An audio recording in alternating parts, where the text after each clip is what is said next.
আজ মঙ্গলবার। অনেকের বাড়িতে ছিল মনসা পুজো, কিন্তু আমার বাড়িতে ছিল অশৌচ নিবৃত্তি। তো আজকে আমি এই অশৌচ নিবৃত্তি করতে গিয়ে কী কী নিয়ম পালন করলাম এবং কিভাবে আমার অশৌচ ভাঙলাম, সেটাই কিন্তু আজকে থাকবে এই ভিডিওর মধ্যে। এবং তোমরা কমেন্টে অবশ্যই জানিয়ে যাবে পুরো ভিডিওটা দেখে তোমরাও কি এইসব নিয়মগুলো পালন করো অশৌচ নিবৃত্তি করার পরে, অবশ্যই জানাবে। তো চলো ভিডিওটা শুরু করা যাক। সো হ্যালো এভরিওয়ান, নতুন একটা ব্লগ ভিডিওয় তোমাদের সকলকেই স্বাগত জানাই। আমি শর্মিষ্ঠা, কলকাতা বিরাটি থেকে। তখন বাজে সকাল 6:30। সকাল 6:30 উঠেই আমি প্রথমেই একটা কাজ করে নিয়েছি, যেটা হলো ওয়াশিং মেশিনের মধ্যে সমস্ত বিছানার চাদর এবং পর্দার কাপড়গুলো দিয়ে ওয়াশিং মেশিনটা চালু করে দিলাম। এরপরে ঘর ঝাড় দিয়ে নিচ্ছি। যেরকম আজকে অশৌচ নিবৃত্তি রয়েছে, সেই রকমই কিন্তু আজকে আবার শ্রেয়সীকে পরীক্ষা রয়েছে, সেই জন্য ওকে স্কুলে দিয়ে আসতে হবে। নইলে ভেবেছিলাম আজকে স্কুলে পাঠাবো না, কারণ আমার পক্ষে অনেকটা কিন্তু চাপ হয়ে যাবে। তো যাই হোক, আমাকে তো আমার কাজ করতেই হবে। তো দেখতেই পাচ্ছ শ্রেয়সীর প্রথমত টিফিনটাকে গুছিয়ে দিচ্ছি। তোমরা কিছু মনে করো না, এটা কিন্তু কালকে আমি রাতের বেলা করে রেখে দিয়েছিলাম। সুজি ছিল আর সোয়াবিন আলুর তরকারি, আর তার সাথে কিন্তু রুটি, কারণ আমি জানি সকালবেলা উঠে প্রচণ্ড চাপ থাকবে। কাল রাতেই কিন্তু আমি ওর টিফিনটা গুছিয়ে রেখে দিয়েছিলাম। আজকে সকালে সেটাকে প্যাকিং করে কিন্তু আমি ওর ব্যাগের মধ্যে ঢুকিয়ে দিয়েছি, তার সঙ্গে জলের বোতল দিয়ে দিলাম।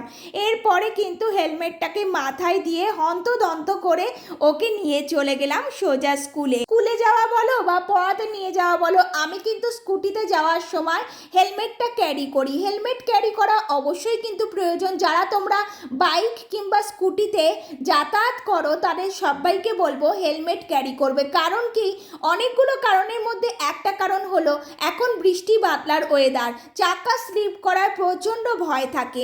সেই জন্য তোমাদেরকে বারবার বলছি, মাথায় যদি হেলমেট পরা থাকে তাহলে কিন্তু অনেকটা সুবিধা হয়। নিজেদের প্রাণ নিজেদেরই রক্ষা করতে হবে, তাই না বলো? আচ্ছা, তোমাদের তো কথা বলতে বলতে ভুলেই গিয়েছি, আজকে অশৌচ নিবৃত্তি কী কারণে হচ্ছে। অনেকে তোমরা জানো যারা আমার ভিডিও দেখো, আবার অনেকে জানতে পারোনি। তো সেই জন্য তোমাদেরকে বলছি, আমার খুড়তুতো দেওর কিন্তু মারা গিয়েছে, তো সেই কারণেই আমাদের অশৌচ পড়েছিল। তো আজকেই সেই জন্য কিন্তু নখ কাটা, তারপরে ঘরদোর পরিষ্কার করা, যেগুলো ঘাট কাজ বলা হয়ে থাকে, সেই ঘাট কাজটা কিন্তু আজকে। আগামীকাল আছে কিন্তু শ্রাদ্ধ শান্তির অনুষ্ঠান। তো তোমরা দেখতেই পাচ্ছ, এবার ঘরে চলে আসলাম শ্রেয়সীকে দিয়ে। ঘরের কাজ করছি আর বাইরের দিকে বারবার চোখ দিয়ে তাকাচ্ছি। কেন তাকাচ্ছি বুঝতে পারছো? হ্যাঁ, তোমরা ভালোই বুঝতে পারছো। কি রোদ উঠলো কি না সেটাই ভাবছি, কারণ অনেক জামা কাপড় কালকে কেচেছি, আবার অনেক জামা কাপড় আজকে কাচা বাকি রয়েছে। তো কালকে যেগুলো কেচেছি সেইগুলোও ভালো মতো আমি শুকাতে পারিনি, আবার আজকে যেগুলো কাচবো সেইগুলোও যেন ভালো মতো শুকাতে পারি, সেই চেষ্টা করার জন্যই বারবার আকাশের দিকে তাকাচ্ছি, যাতে আকাশের একটু মতিভ্রম হয়, একটু রোদটা ওঠে। তো শেষ পর্যন্ত কিন্তু রোদটা উঠেছে। তো যাই হোক, যখন আমি আকাশের দিকে তাকাচ্ছিলাম তখন কিন্তু আকাশের মুখ পুরো ভার হয়েছিল, আমার দিকে কেমন গটমট করে তাকিয়েছিল। আজকের রোদ মামা উঠবেই না, সেটাই মনে হয় আমি সন্দেহ করেছিলাম।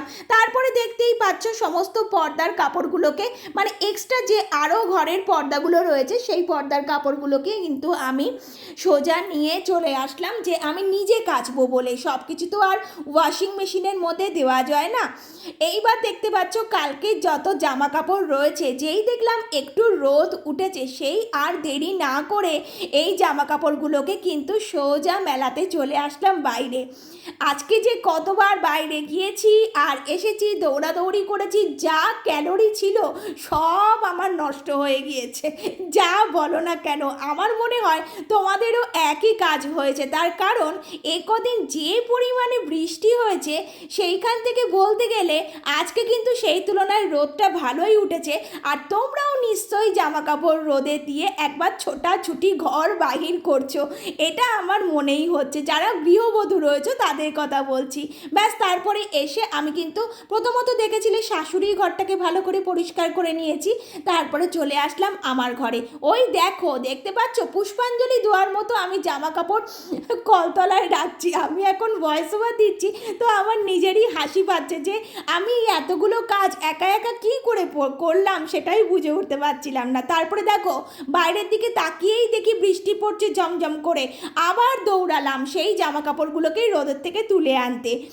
এরপরে চলে আসলাম রান্নাঘরে। আমার শাশুড়ি বললো রান্নাঘরটা ভালো করে পরিষ্কার করে নে, তারপরে স্নান দান করে এসে কিন্তু আজকে রান্না হবে, তার আগে কোনো রান্না হবে না। তা আমি বললাম ঠিক আছে চলো। রান্নাঘরটা কিন্তু দেখতেই পাচ্ছ ভীম সাবান দিয়ে ভালো করে গ্যাজা করে ফেলেছি, এরপরে কিন্তু ভালো করে লগড়ে লগড়ে পরিষ্কার করছিলাম। এবার রান্নাঘরের কথায় আসি, এখনও কিন্তু কিছু জিনিস আমার কেনা বাকি রয়েছে। তোমরা তো যারা আমার প্রতিদিনকার ভিডিও দেখো তারা তো জানো কি যে কিছু কিছু মানে জামা কাপড়ের সেট আমি কিনে নিয়েছি আগের থেকে। কি কারণে জানো তো?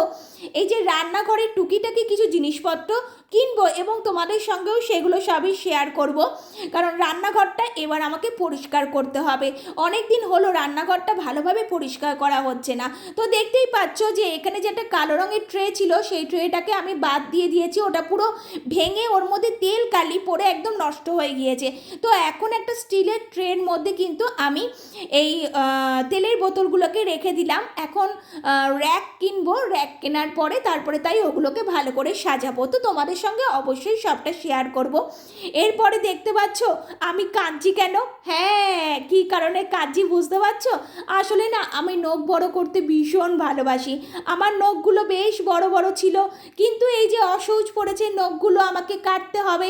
আমার শাশুড়ি বলল কি যে তুই কিন্তু নখগুলোকে ভালো করে কেটে নিবি। আমি আর কি করব, কাঁদতে কাঁদতে কিন্তু নখগুলোকে কমপ্লিট করে নিলাম কেটে। এইবার যেই সব জামা কাপড় ছিল আমি বললাম যে তুমি তাহলে স্নান করে এসে মাথা টাথা ঘষে এসে তুমি রান্নাটা করো, আর আমি তাহলে এদিকে জামা কাপড়গুলো কেচে নিই। তা বললো কি রান্না হবে? আমি বললাম খিচুড়ি, ডালে চালে খিচুড়ি বানিয়ে ফেলো, ব্যাস আর কিছু রান্না করার দরকার নেই, আর একটু তার সঙ্গে ভাজা হবে। তো সেইটার জন্য শাশুড়ি কিন্তু খিচুড়ি বানানোর জন্য প্রস্তুতি নিয়ে ফেলেছে। আচ্ছা জানো তো আমরা না গুলে শামুক দিয়ে নখ কাটি, মাঝে মাঝে সেলুনে গিয়ে নাপিতের কাছ থেকে নিয়ে আসি, ব্লেড নিয়ে আসি, কিন্তু এখন মানে আমরা কিন্তু অসহজটাকে ভাঙলাম গুলে শামুক দিয়ে নখ কেটে। তোমরা কি গুলে শামুক দিয়ে নখ কেটে অসহজ ভাঙো? অবশ্যই কিন্তু কমেন্টে জানাবে, ঠিক আছে? ব্যাস তারপরে আমি স্নান দান করে এক বালতি কাঁচা কেচে সেগুলোকে মেলানোর টাইম পাইনি, কিন্তু তার মধ্যেই দেখি 1টা বেজে গেছে। 1টা যখন বেজে গিয়েছে আমি কিন্তু ঝটপট শ্রেয়সীকে আনতে চলে গেলাম, কারণ শ্রেয়সীর 1টায় স্কুল ছুটি হয়ে যাবে, ও আমার জন্য ওয়েট করবে। তো সেইভাবে কিন্তু আমি তাড়াতাড়ি করে ওকে আনতে চলে গেলাম। দেখতেই পাচ্ছ স্কুল থেকে বেরিয়েছি, স্কুল থেকে বেরিয়ে যখন বাড়িতে চলে আসলাম, বাড়িতে এসে ভাবলাম বেশ রোদ উঠেছে, কটমট কটমট করছে রোদগুলো আমার দিকে তাকিয়ে।